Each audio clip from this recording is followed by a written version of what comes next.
Fungi पढ़ रहे थे और फंजाई में हमने कुछ कुछ चीजें देखी उसके हैबिटेट से रिलेटेड। ठीक है, उसके मोड ऑफ न्यूट्रिशन से रिलेटेड चीजें हमने देखी हैं। Yes sir. Structure of fungi, ठीक है। तो जो फंजाई का बॉडी होता है, body of fungi,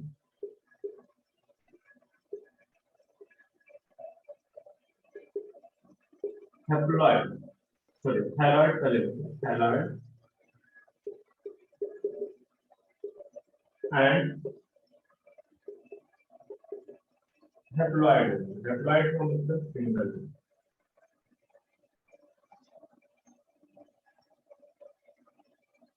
thalloid and haploid होता है उसका बॉडी। ओके, अब ये जो बॉडी है फंजाई का, ये यूनिसेलुलर भी हो सकता है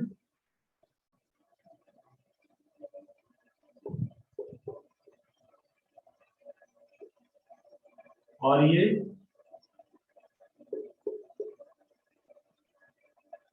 मल्टीसेलुलर। ठीक है, यूनिसेलुलर का एग्जांपल है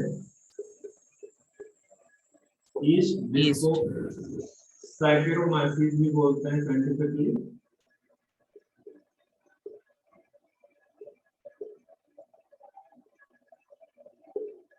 ठीक है, डिफरेंट स्पीसीज होती हैं इस तरह। तो अगर यूनिसेलुलर है तो सैकेरोमाइसिस होगा, मल्टीसेलुलर में बहुत सारे हैं।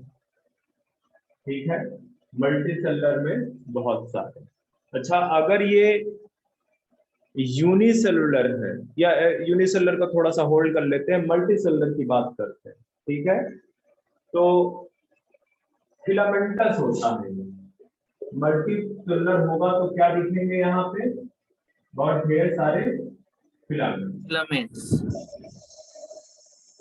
इस तरह से बहुत ढेर सारे फिलामेंट्स दिखेंगे। ठीक है, एंड ये जो फिलामेंट्स हैं इनको हम क्या बोलते हैं? The filaments is known as hypha. ठीक है, नोन एज हाइफे। हाइफे का मतलब है बहुत सारे हाइफा। ठीक है, प्लूरल वर्ड है। अगर हाइफा बोलते हैं तो सिर्फ एक होगा। ठीक है, तो yes sir. Network of hyphae, अब ये फिलामेंटस फॉर्म में एग्जिस्ट कर रहा है मल्टीसेलुलर। अच्छा, इसी समय जो है मैं कहते हैं कि ये जो नेटवर्क है, ये हाइफे का network of hyphae mycelium, known as mycelium. जो नेटवर्क है हाइफे का, उसको क्या बोलोगे आप? माइसीलियम बोलोगे। ठीक है, ये जो दिख रहा है स्ट्रक्चर आपको यहाँ पे, ये बेसिकली क्या है? This is mycelium. क्यों?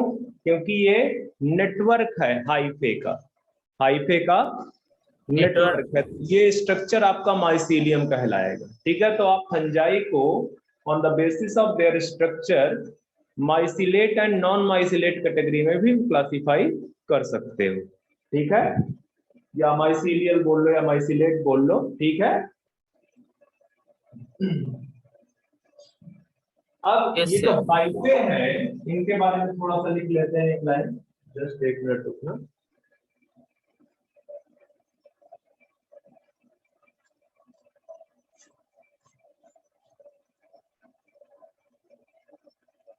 These are long cylinder. Hyphae जो है आपके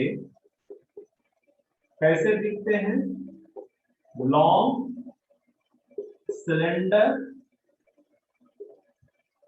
ठीक है, थ्रेड लाइक स्ट्रक्चर।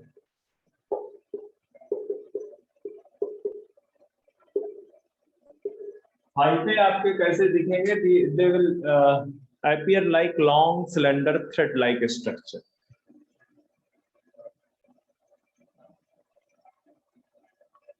तो अगर आपसे कोई क्वेश्चन पूछता है कि माइसीलियम क्या है, तो आप बोलोगे this is the network of hyphae.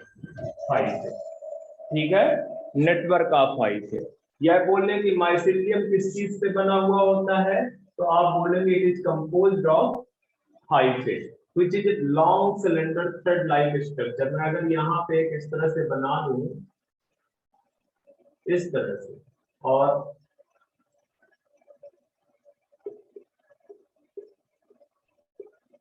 ये इस तरह से, ये आपका क्या कहलाएगा? ये आपका हाइफे हो गया। ठीक है, अच्छा यहाँ पे मैंने सेप्टा बनाए हुए हैं, ये जो है ये सेप्टा, ये सब सेप्टा, पर जरूरी नहीं है कि सेप्टा हाइफे में प्रेजेंट थी। ठीक है, it is not necessary that septa is always present in hyphae. ठीक है, मैं अभी जब आगे क्लासिफाई करूंगा तो आपको पता चल जाएगा, स्ट्रक्चर जब और डिस्कस करूंगा तो आपको पता चल जाएगा। इसको कॉपी कर लो।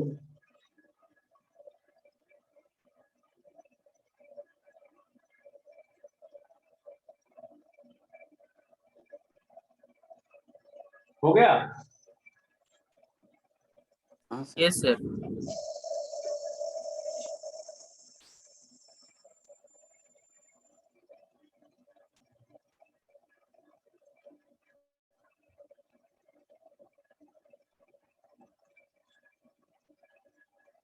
नेक्स्ट चीज जो है, मैंने पहले भी बताया कि ये जो बॉडी ऑफ फंजाई है, आप इसको इस तरह से भी क्लासिफाई कर सकते हैं,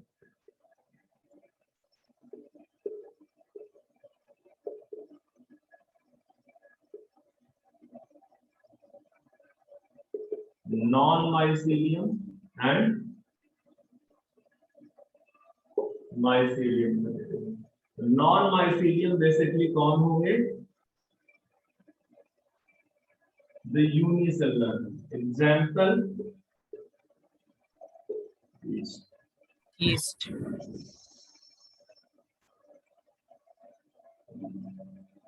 इसको माइसीलियल कर लो बच्चे, माइसीलियम या माइसीलियम। माइसीलियल के एग्जाम्पल चाहे जितने लिख दो आप, न्यूकर, राइजोपस,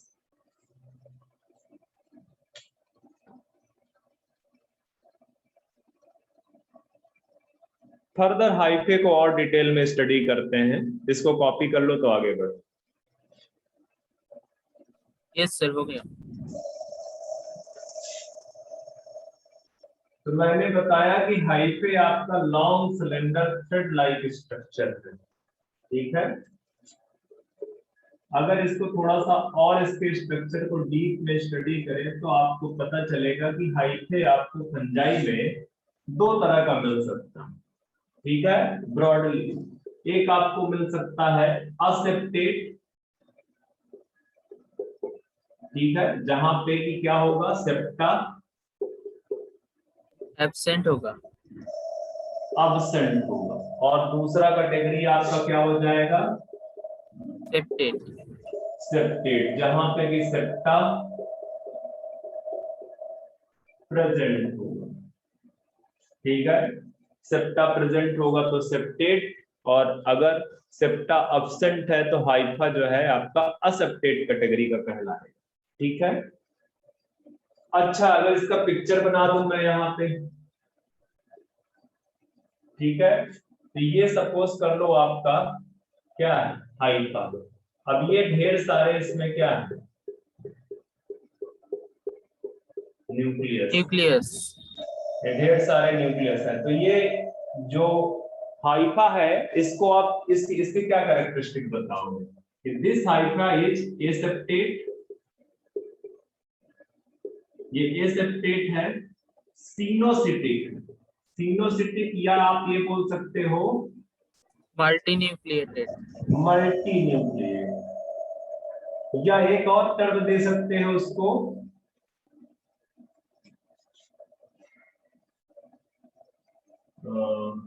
मल्टी कैरियोटिक।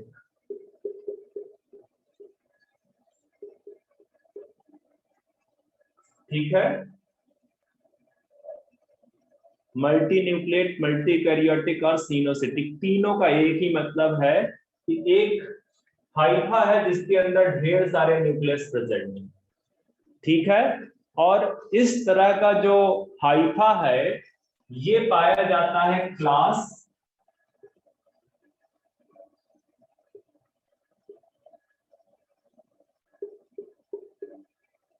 फाइकोमाइसीट्स में।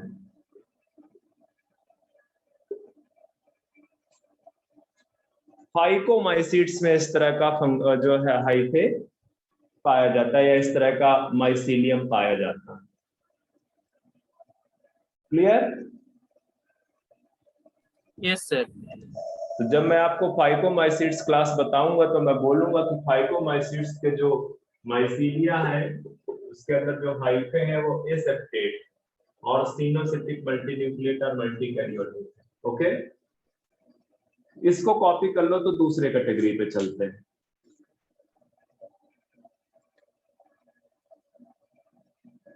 यस सर, हो गया। एक ही बच्चा पढ़ रहा है क्या, बाकी कोई नहीं पढ़ रहा है? अब ये हाँ सेप्टेट सर, हो गया। कैटेगरी मिल जाएगी। ये जो सेप्टेट है यहाँ पे आपको 3 कैटेगरी मिल जाएगी। ठीक है, कौन कौन सी कैटेगरी है? हाइफा भी बना लो ऐसे ही, एक हाइफा मैंने ये बना दिया, दूसरा ये बना दिया, तीसरा ये। चूंकि सेप्टेट है तो सेप्टा तो तुम बनाओगे ही बनाओगे। ठीक है,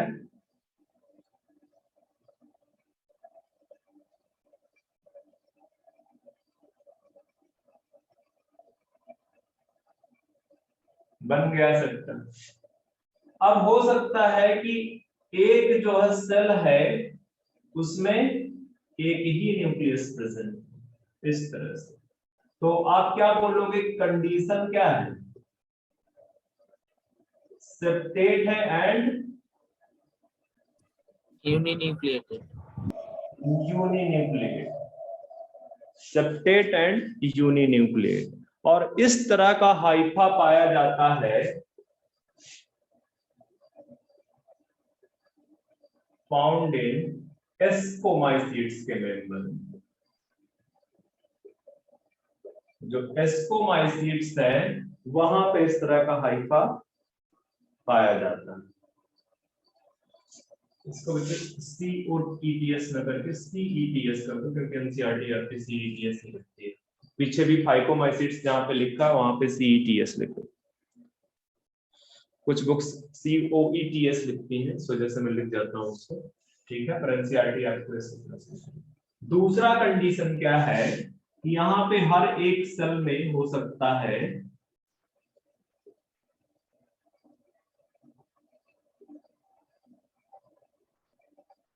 दो दो न्यूक्लियस वाले।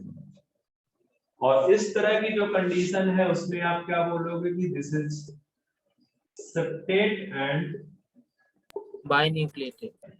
बाइन्यूक्लिएट। सेप्टेट है और बाइन्यूक्लिएट है। तो जनरली ये जो मैं बता रहा हूं ये हार्ड एंड फास्ट नहीं है। हार्ड एंड फास्ट का मतलब कि स्ट्रिक्ट नहीं बोल सकते हो, पर जनरली इस तरह की कंडीशन आपको मिलती है। तो लिख सकते हो यहां पे कि ये वाला जो कैटेगरी है फाउंड इन बेसिडियोमाइसीट,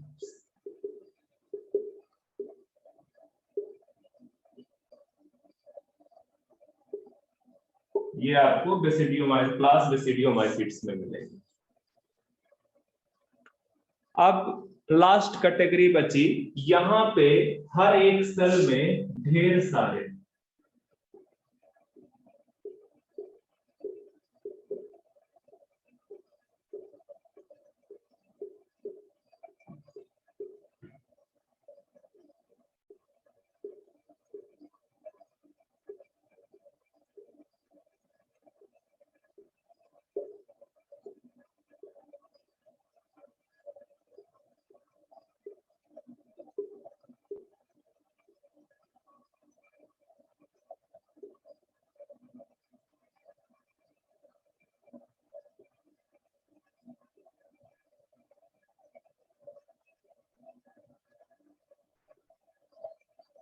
ढेर सारे कंडीशन मिलेंगे तो आप बोलोगे कि ये आपका सेप्टेट है एंड मल्टीन्यूक्लिएटेड। मल्टीन्यूक्लिएट या सिनोसिटिक है या मल्टीकैरियोटिक। और ये जो चीज पाई जाती है इस तरह के हाइफे फाउंड इन ड्यूटीरोमाइसीट्स।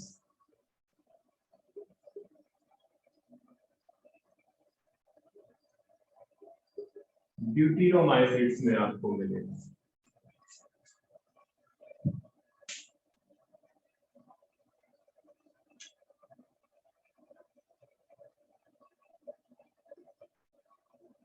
ठीक है, तो अब आप याद रखना कि सेप्टेट कैटेगरी में यूनिन्यूक्लिएट आपको एस्कोमाइसीट्स में मिलेंगे, जनरली आपको बाइन्यूक्लिएट आपको बेसिडियोमाइसीट्स में मिलेंगे और मल्टी न्यूक्लिएट आपको ड्यूटीरोमाइसीट्स में। और असेप्टेट का एक ही है, कौन सा? फाइकोमाइसीट्स। जो एसेप्टेट कैटेगरी है वो सिर्फ क्या है? फाइकोमाइसीट्स।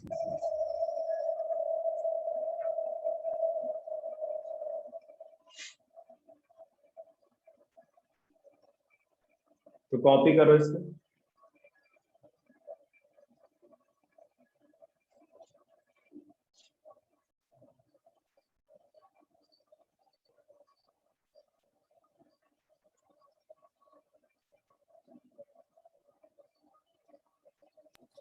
Yes sir. हाँ सर, हो गया। जस्ट एक मिनट रुकना, मैं जरा देख रहा हूँ स्टूडेंट्स को।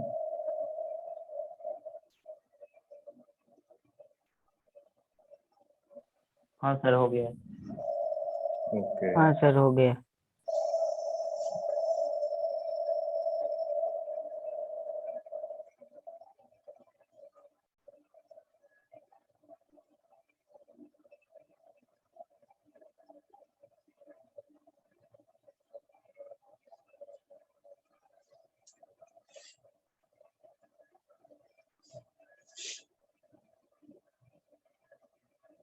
अब सेल वॉल देखते हैं। फंगस के हाइफे के बाद सेल वॉल पे चलते हैं। तो जो सेल वॉल है generally it is made up of chitin.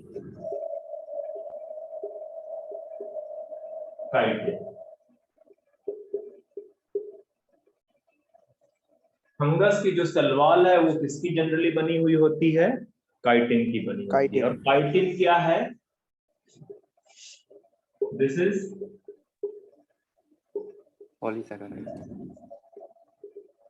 Polysaccharide. ये पॉलीसैकेराइड है, ध्यान रखना। ठीक है,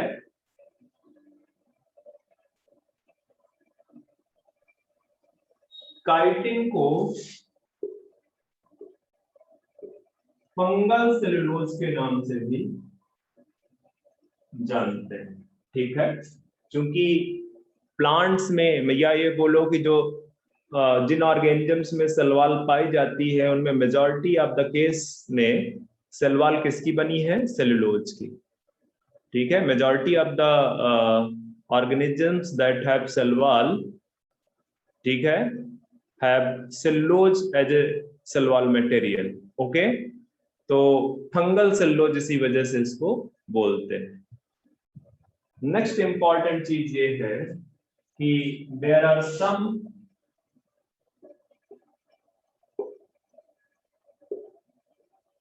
fungi in which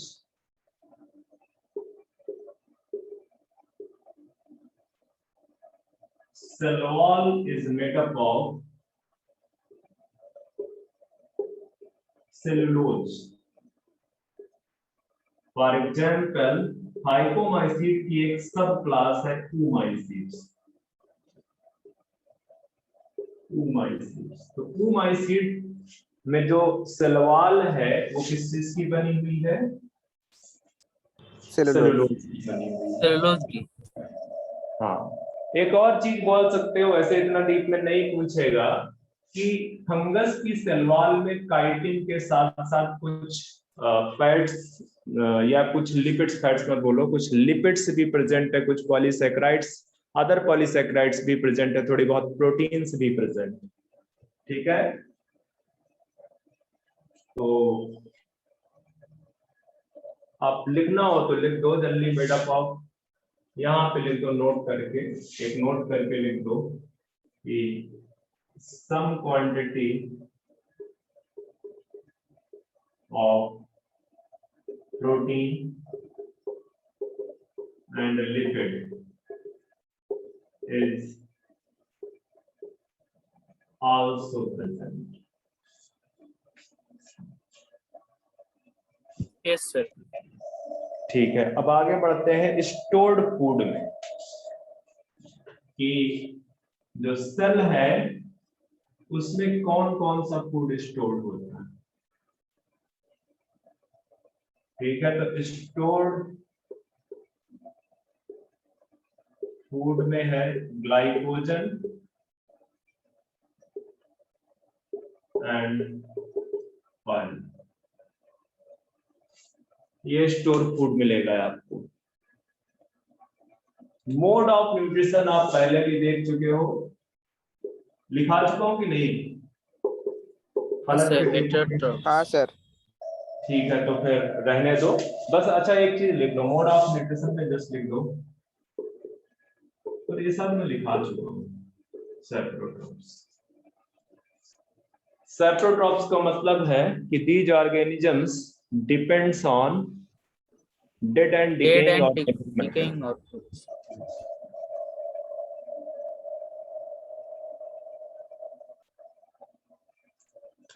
and also parasitic, and also parasitic, दोनों तरह के मिल जाएंगे, पर मेजॉरिटी जो है किसकी होगी?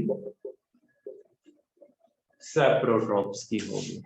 ठीक है, मोस्टली जो है आपके सेप्रोट्रॉप्स होंगे।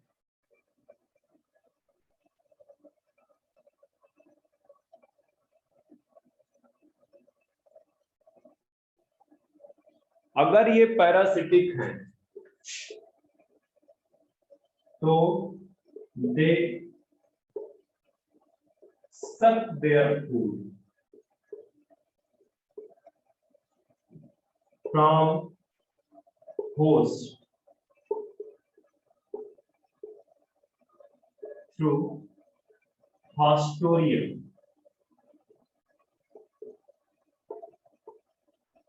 हॉस्टोरिया के थ्रू बेसिकली अपना जो है फूड को क्या करेंगे?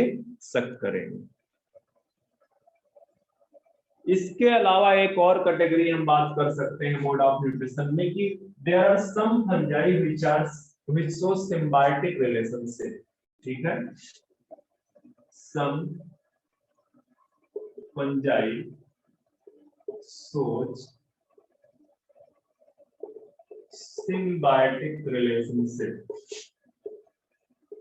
Example, lichen, और दूसरा Mycorrhiza. mycorrhiza।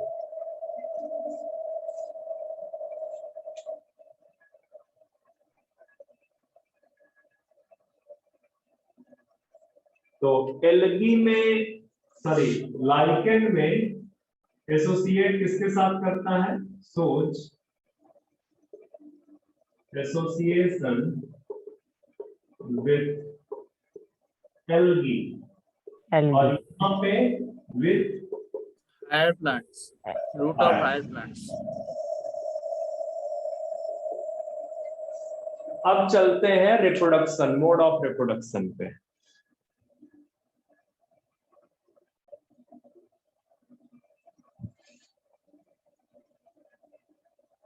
हो गया कॉपी? सर थोड़ा रुक जाइए।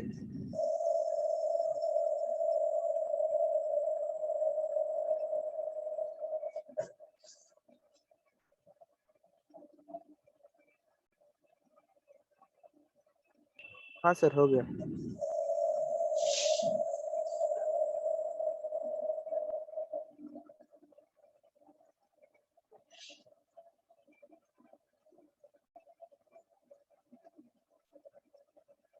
Mode of reproduction.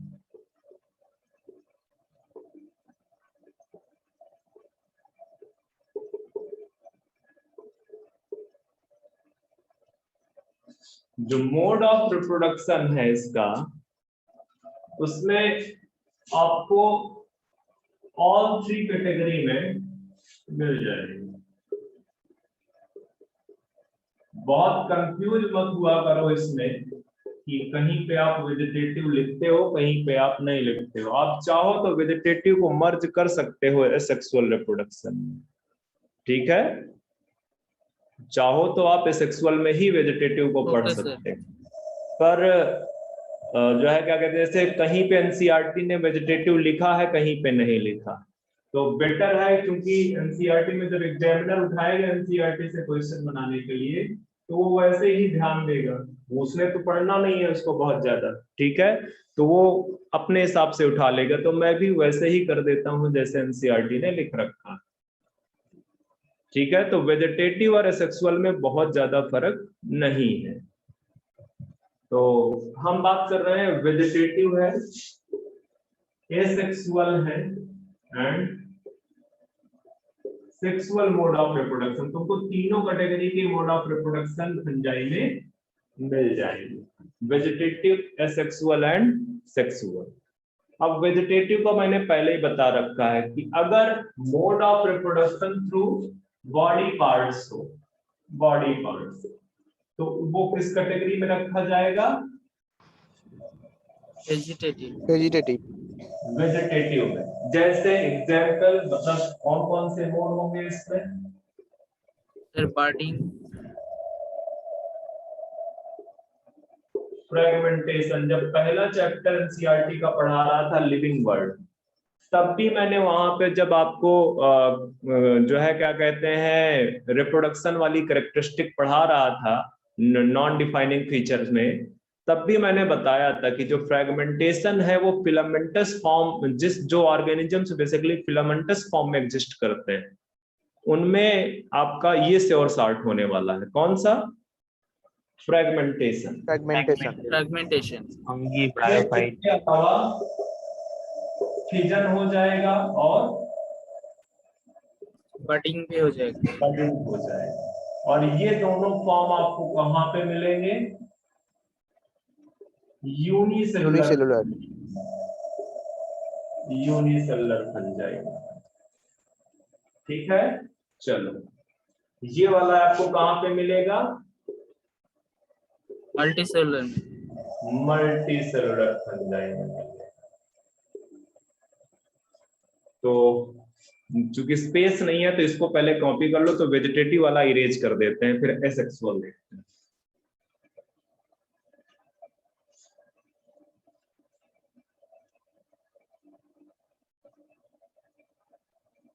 Yes, sir.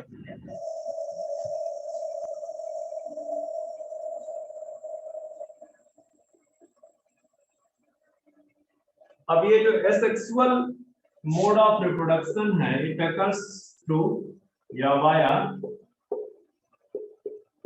Spores. Asexual mode of reproduction in case of fungi किससे होता है?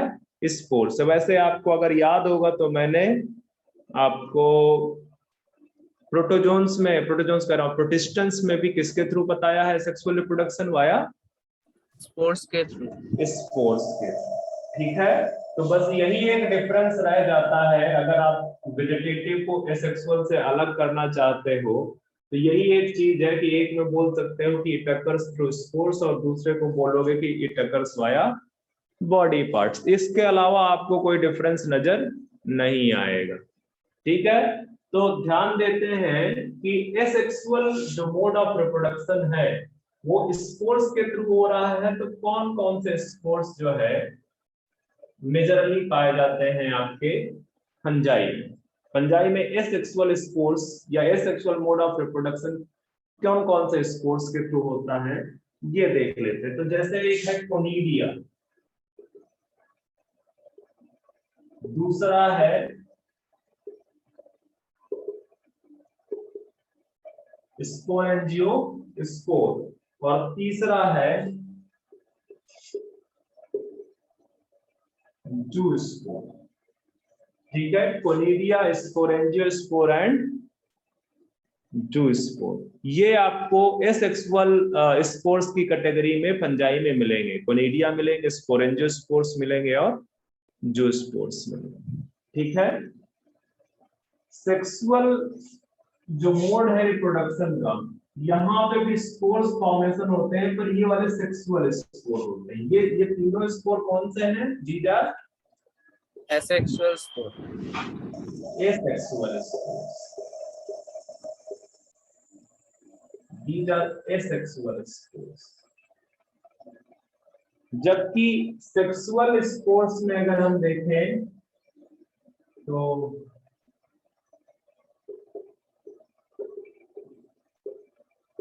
एस्कोस्पोर,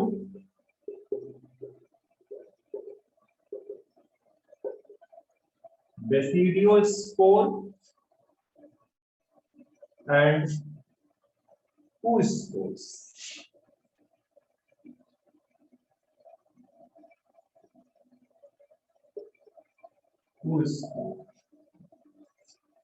ये इस तरह के स्पोर्स आपको कहां पे मिलेंगे?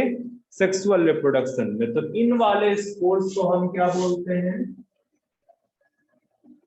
Sexual spore. Sexual spore. इसको हम जो है सेक्सुअल स्पोर्स बोलते हैं। यहां से क्वेश्चन बड़े पूछे जाते हैं, तो ध्यान में रखना। कई बार पूछ लेता है कि सेक्सुअल स्पोर्स इसमें से कौन है? 3 एसेक्सुअल के नाम दे दिया, 1 सेक्सुअल का नाम दे दिया, ठीक है, तो ध्यान में रखना। जब मैं स्पेशल क्लास पढ़ाऊंगा फंजाई की, तो वहां पे इन स्पोर्ट्स को मैं फिर से थोड़ा थोड़ा डिस्कस करूंगा with respect to their origin. इनकी ओरिजिन कैसे हो रही है, ठीक है। कुछ बेसिकली जो है एक्सोस्पोर्स होते हैं, मतलब मेन बॉडी से बाहर की तरफ होता है, और कुछ मेन बॉडी के अंदर ही स्पोर्स बन जाते हैं, तो उनको इंडोस्पोर्स बोलते हैं।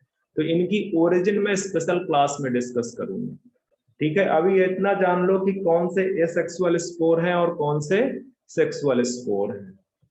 अच्छा, ये जो स्पोर्स हैं, ये सारे के सारे स्पोर्स एक स्पेशल स्ट्रक्चर के अंदर प्रोड्यूस हो रहे हैं, ठीक है। स्पेशल स्ट्रक्चर में प्रोड्यूस हो रहे हैं, ये बोलो, ठीक है। हो सकता है बाहर की तरफ हो या कंप्लीट अंदर हो, ठीक है। तो वो जो स्पेशल स्ट्रक्चर है, that special structure is known as fruiting body. तो ये अगर कॉपी कर लिया हो तो मैं नेक्स्ट पॉइंट लिखा हूं।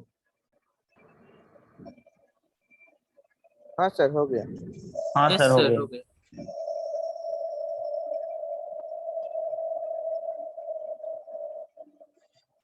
लिख दो the various spores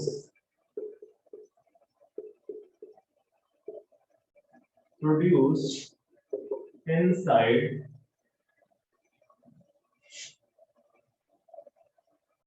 a distinct या special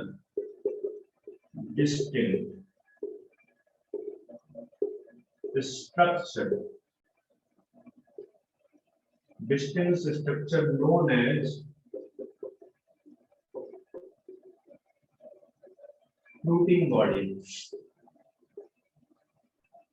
उसको फ्रूटिंग बॉडी बोलते हैं।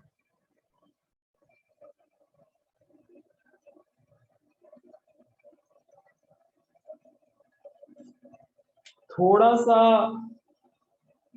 सेक्सुअल रिप्रोडक्शन के बारे में और देख लेते हैं, ठीक है, क्योंकि एनसीईआरटी में ज्यादा डिटेल में दिया हुआ है सेक्सुअल रिप्रोडक्शन, तो उसके बारे में थोड़ा और देखते हैं। बेसिकली मेजर स्टेप दिए हैं, स्टेप वाइज, बहुत ज्यादा डीप में नहीं गया है, ठीक है। तो ये इरेज करें। हाँ सर। हाँ sir। हेडिंग डाल दो सेक्सुअल रिप्रोडक्शन।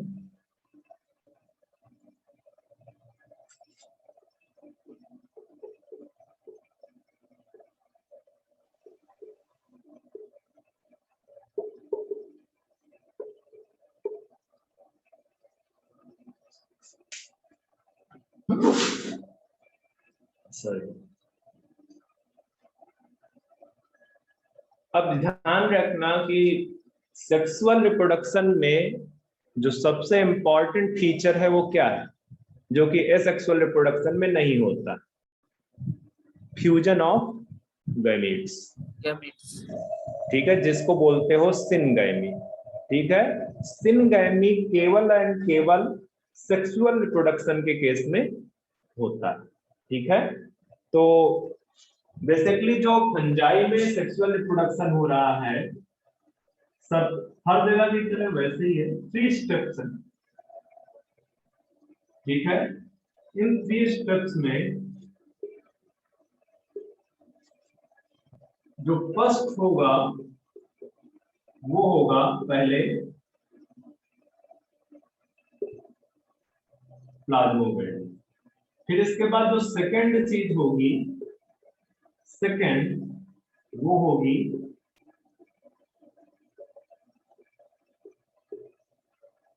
कैरियोगैमी, एंड जो थर्ड चीज होगी वो क्या होगा, मेरे दिमाग से निकल गया, एक मिनट, जाइगोट फॉर्मेशन बोल सकते हैं।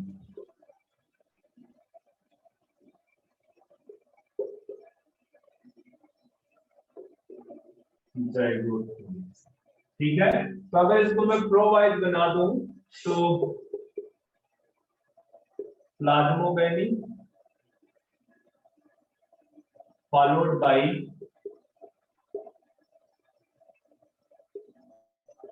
Karyogamy, then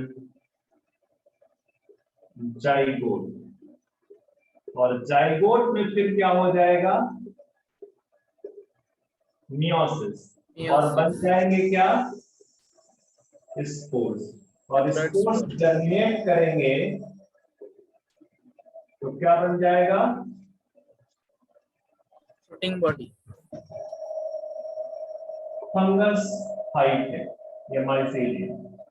Okay, sir.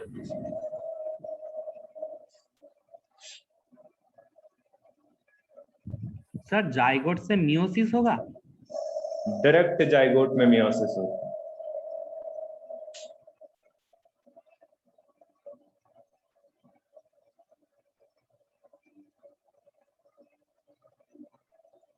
Copy हो गया? हाँ, नहीं sir. सर, हो गया, नहीं सर, थोड़ी देर रुकिए। ओके।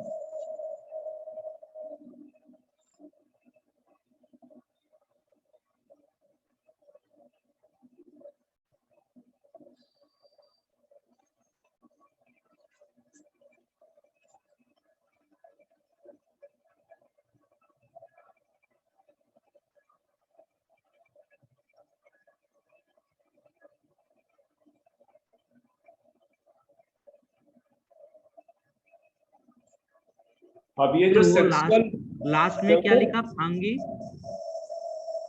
फंगस हाइफे या माइसेलियम, फंजाई हाइफे। ठीक है, हाँ। हाँ अब ये सर, जो हो गया। सेक्सुअल रिप्रोडक्शन है, इस सेक्सुअल रिप्रोडक्शन में थोड़ा सा वेरिएशन है डिफरेंट क्लासेस ऑफ फंजाई में। ठीक है, जो डिफरेंट क्लासेस है फंजाई के, उनमें थोड़ा सा वेरिएशन देखने को मिलता है। वेरिएशन कहां पे देखने को मिलेगा, ये जो प्लाज्मोगैमी है इसके बाद ये कैरियोगैमी तुरंत होता है, ये थोड़ा देर के बाद होता है, यहीं पे वेरिएशन। ठीक है, मतलब plasmogamy followed bye immediate karyogamy. ठीक है, अगर तुरंत कैरियोगैमी हो जाता तो एक केस वो बनता है, और कुछ फंगस में क्या होता है कि प्लाज्मोगैमी होता है, फिर इसके बाद कुछ देर के लिए डाइकैरियोटिक स्टेज प्रेजेंट होती है, एंड देन कैरियोगैमी होता है, देन कैरियोगैमी होता है। बात समझ में आ रही है? तो लिख Yes, लेते हैं sir. पहले कि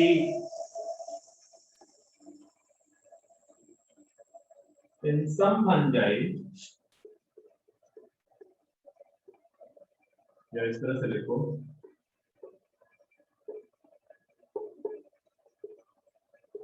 sexual reproduction in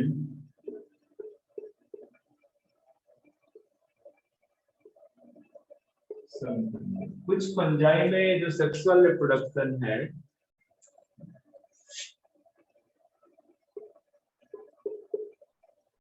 plasmogamy followed by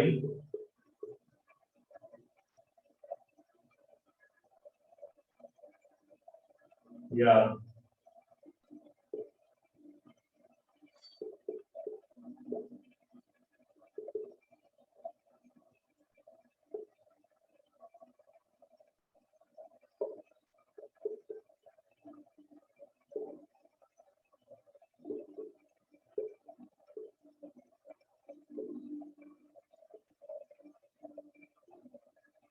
karyogamy. जैसे यहाँ पे आपके पास ये दो हाइफ है,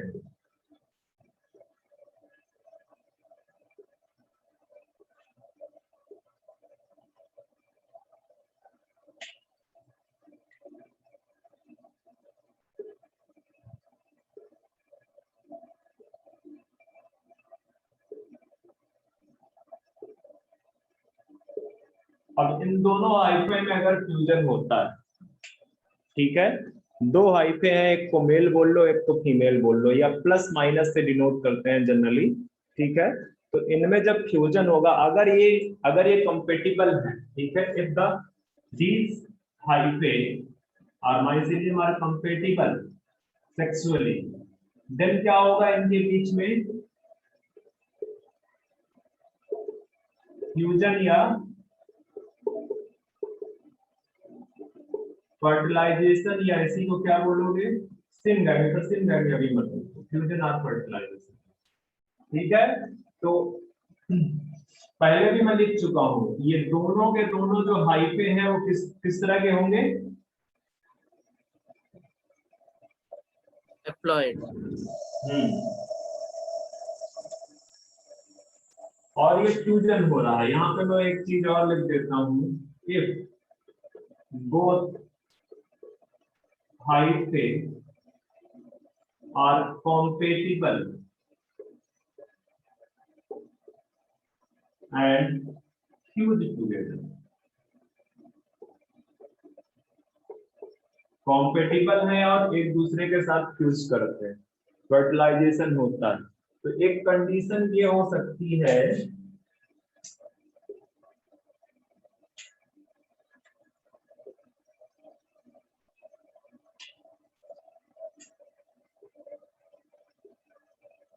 कि डायरेक्ट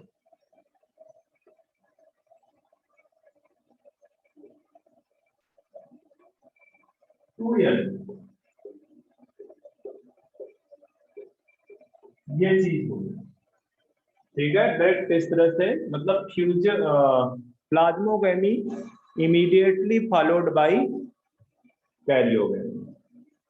तो यहाँ पे आपको डिप्लॉयड देखने को मिलेगा, फिर इसी में मियोसिस हो जाएगी, इसमें क्या हो जाएगा, मियोसिस हो जाएगा, और आपको हैप्लॉयड जो है आपको वो दिख जाएंगे। बात समझ में आया? हाँ सर। तो मेन वेरिएशन आपका है कि प्लाज्मोगैमी के बाद इमीडिएटली कैरियोगैमी होती है कि नहीं। तो ये वाला जो केस है, plasmogamy immediate followed by karyogamy, this is found in generally, मतलब कोई हार्ड एंड फास्ट नहीं है, मेजॉरिटी ऑफ द केसेस में पाया जा रहा है। इस वजह से हम क्या कर देते हैं, दिखा दे रहे हैं, ठीक है।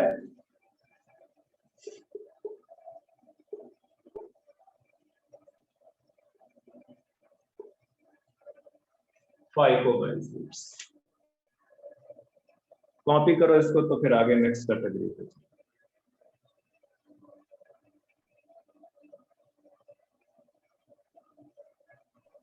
सर पर फाइकोमाइसिट्स में तो वो सब सेप्टा नहीं होता। क्या? फाइकोमाइसिट्स में तो सेप्टा नहीं होता।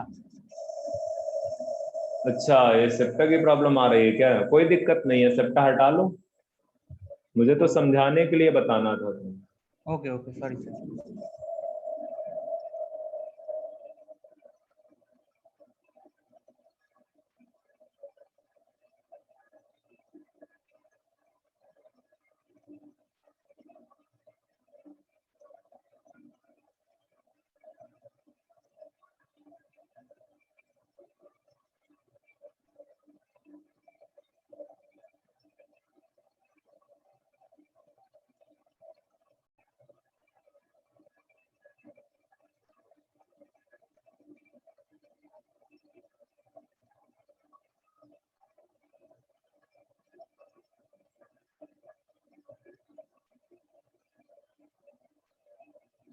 हो गया?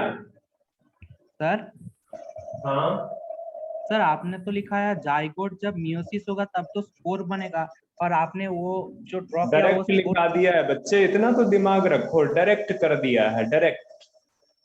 ओके। स्पोर जर्मिनेट करेगा, क्या बनाएगा? Fungal hyphae. तो फिर यही तो बना रखा है मैंने। Okay sir. इतना जब एक बार मैंने लिखा दिया तो मैं उसी चीज को दोबारा क्यों लिखाऊंगा?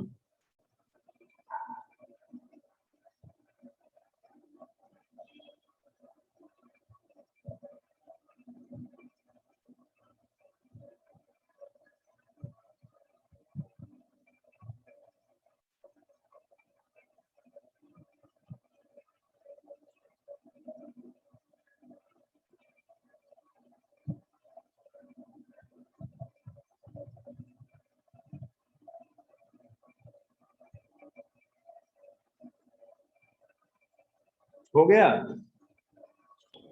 हाँ सर। हाँ सर। अब दूसरा कैटेगरी देख लेते हैं।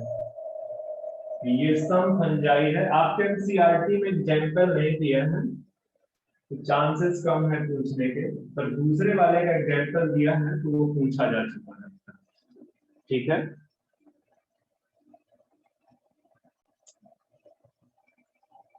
तो इन some fungi,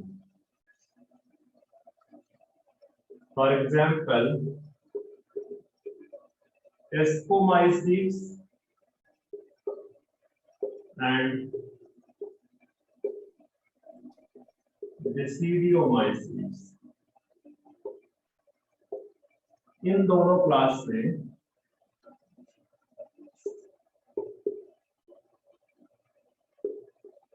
after plasmogamy there is intervening space, बीच में एक इंटरवेनिंग स्पेस है known as dikaryophage,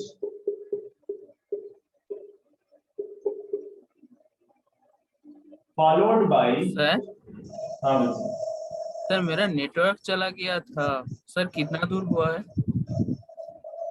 बच्चे, वीडियोस अवेलेबल हो जाएगी आपको। अब मुझे नहीं पता है कि तुम कब चले गए थे, मैं देख थोड़ी रहा हूँ बेटा यहाँ पे।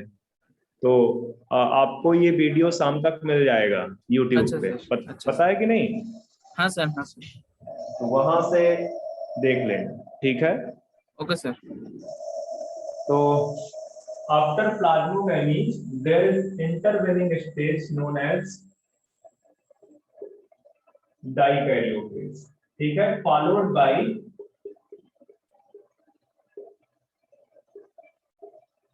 कैरियोगैमी। और कैरियोगैमी क्या है?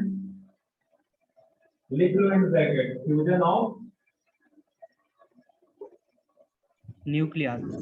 न्यूक्लियर। न्यूक्लियाई। न्यूक्लियस भी बोल सकते हो, डिपेंड करता है कि यहाँ पे बहुत सारे फ्यूजन होंगे, ठीक है? न्यूक्लियर। और प्लाज्मोगैमी है फ्यूजन ऑफ गैमेट्स, मतलब कि अगर दो सेल्स इस तरह से फ्यूज कर रही हैं, गैमेट जिनको बोल रहे हो, तो ये क्या है? ये प्लाज्मोगैमी है। ध्यान रखना, प्लाज्मोगैमी क्या है? फ्यूजन ऑफ गैमेट्स, ठीक है, अब यहाँ पे गैमीट्स नहीं है तो क्या करोगे, यहाँ पे माइसीलिया की एक सेल बोल लोगे कि फ्यूजन ऑफ सेल्स है, क्या बोल सकते हो, fusion of cells, haploid cells basically. ठीक है, और कैरियोगैमी क्या है, फ्यूजन ऑफ न्यूक्लियाई। तो यहाँ पे भी क्वेश्चन बना सकता है, इसलिए कंफ्यूज मत होना कि प्लाज्मोगैमी इज फ्यूजन ऑफ, पहले क्या फ्यूज करेगी, पहले यहाँ का इनका प्रोटोप्लाज्म फ्यूज करेगा। ठीक है, जैसे यहाँ पे मैं पिक्चर बना दूं इस जगह पे, ये अब इनका एक न्यूक्लियस ये है, दूसरे का न्यूक्लियस ये है, तो ये न्यूक्लियस जो है बाद में फ्यूज करेगी। तो हो सकता है कि जैसे ही प्लाज्मोगैमी हुई उसके जस्ट इमीडिएट बाद जो है आपस में फ्यूज करके डिप्लॉयड स्ट्रक्चर बना दिए। ठीक है, और हो सकता है कि ये पड़े रहे कुछ देर के लिए, ये यहाँ पे कुछ देर के लिए एक इंटरवेनिंग स्टेज आ जाए, तो चूंकि एन है ये भी एन है, दो न्यूक्लियस है, तो ये हो जाएगी कौन सी कंडीशन, डाइकैरियोटिक। कौन सा कंडीशन हो जाएगा, डाइकैरियोटिक। और पूरा का पूरा जो फेज है, पूरा टाइम उसको बोल दिया डाइकैरियो फेज। बना देता हूं, ये तो मैंने ऐसे समझाने के लिए बना दिया, कॉपी करो फटाफट पहले। सर इंटरवेनिंग स्टेज का मतलब क्या है? इंटरवेनिंग से फेज का मतलब है एक gap present, there is a gap. नहीं समझ में आता तो लिख दो there is a gap, in bracket कर दो इसको, इंटरवेनिंग स्टेज को।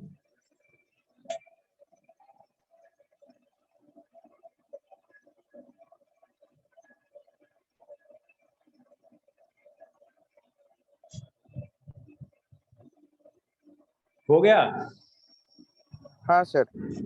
हाँ सर। इसका पिक्चर मैं बनवा देता हूं आपको हाइफे के फॉर्म में। एस्कोमाइसिस और डिसिडियोमाइसिस में ये पाए जाते हैं इस तरह का डाइकैरियोफेज वाला स्ट्रक्चर। ठीक है, तो ये सपोज कर लो आपके पास में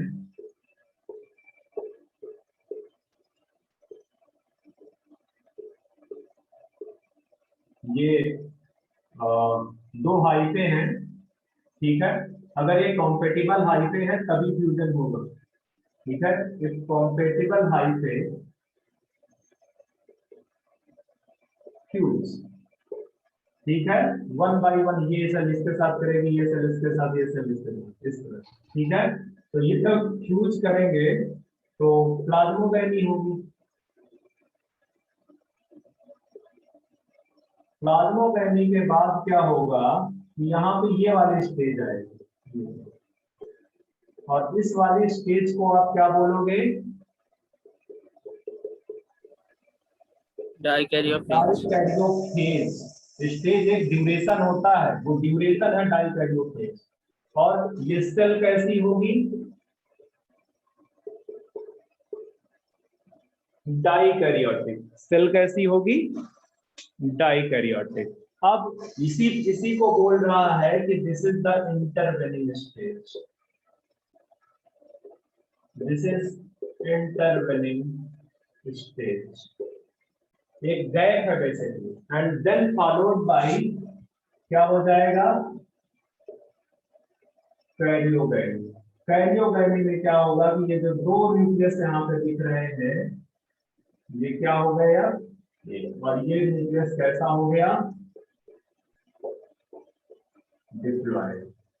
ये डिप्लॉयड न्यूक्लियस हो गए। बात समझ में आई। अब इसमें हो जाएगा क्या, यस सेम सर। चीज होगी। इसमें क्या होगा,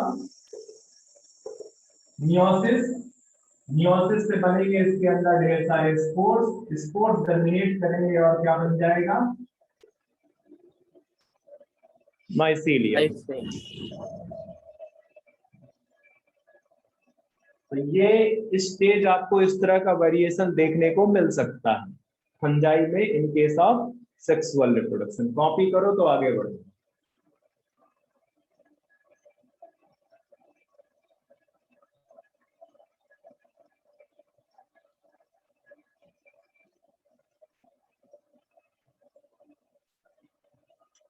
यस सर। हो गया, हाँ सर। एक मिनट रुकिए सर।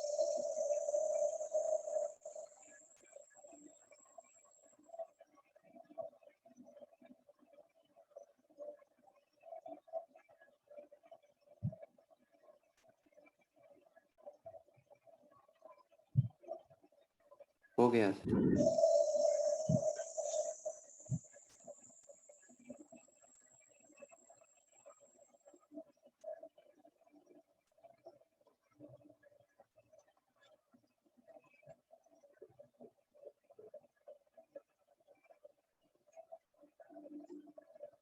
Now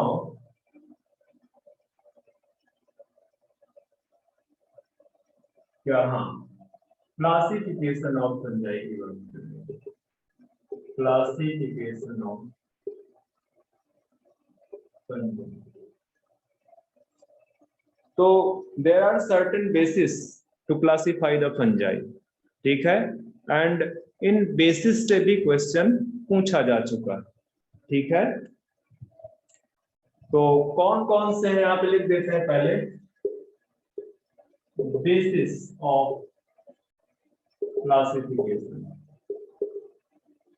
जो बेसिस है क्लासिफिकेशन की उनमें से एक है मॉर्फोलॉजी, ठीक है, morphology of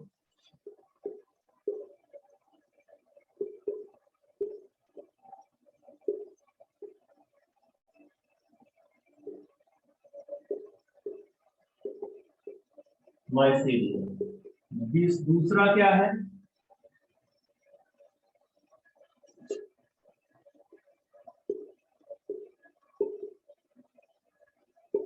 mode of spore formation, mode of spore formation दूसरा। एक है morphology of mycelium,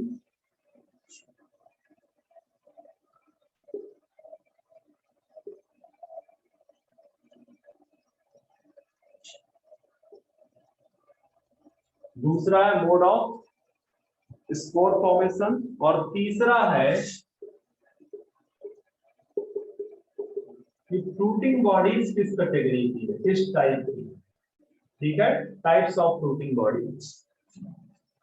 fruiting bodies किस तरह है, इन कुछ, ये कुछ major basis, there are some major basis to classify the fungi. यहां से क्वेश्चन आया बच्चे, ध्यान में रखना कि मॉर्फोलॉजी माइसीलियम की, स्पोर फॉर्मेशन का मोड ऑफ, मतलब किस तरह से स्पोर फॉर्मेशन हो रहा है, सेक्सुअल हो रहा है, एसेक्सुअल हो रहा है, और फ्रूटिंग बॉडीज किस तरह की डेवलप हो रही हैं उसमें, ठीक है।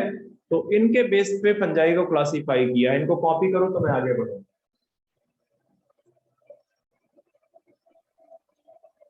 यस सर, हो गया। हाँ सर, हो गया। तो इन बेसिस पे किंगडम फंजाई को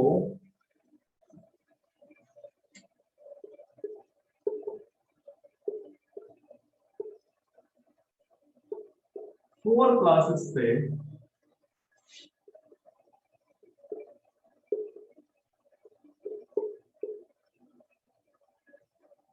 क्लासिफाई किया गया।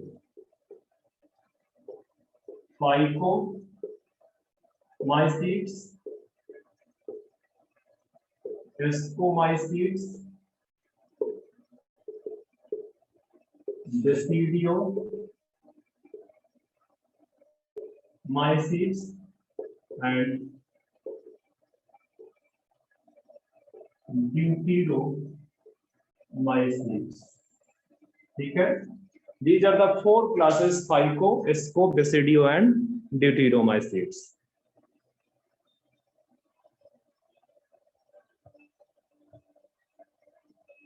तो आज टाइम हो चुका है, आज के लिए बस इतना ही। नेक्स्ट लेक्चर पे इनको डिटेल में डिस्कस करेंगे। All four classes will be discussed in next lecture actually, ठीक है। हाँ सर एक क्वेश्चन पूछूं? पूछो। सर अगर स्पेसीज से किंगडम की तरफ जाए तो कॉमन कैरेक्टरिस्टिक डिक्रीज करता है या इंक्रीज करता है? कॉमन या जनरल कैरेक्टरिस्टिक इंक्रीज करेगा, जाहिर सी बात है। जो बट सर वो जो आपने मॉड्यूल है ना, मॉड्यूल के आंसर में विल डिक्रीज दिया है। क्या लिखा हुआ है? Will decrease. एक मिनट। बट आपने सर इंक्रीज ही लिखाया था। हाँ मैंने लिखा है, मुझे याद है, मुझे एक मिनट फिर से वेरीफाई करने दो।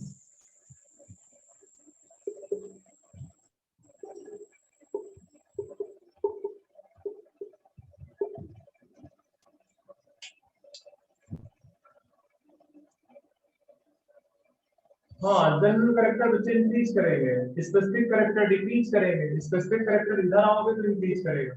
हाँ सर, जनरल वही करेक्टर तो। इधर आओगे तो increase करेगा। आंसर गलत है। Okay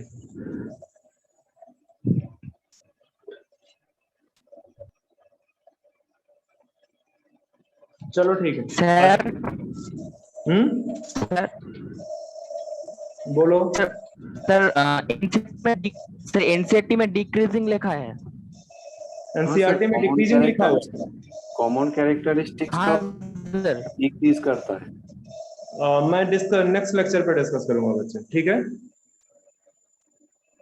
okay sir.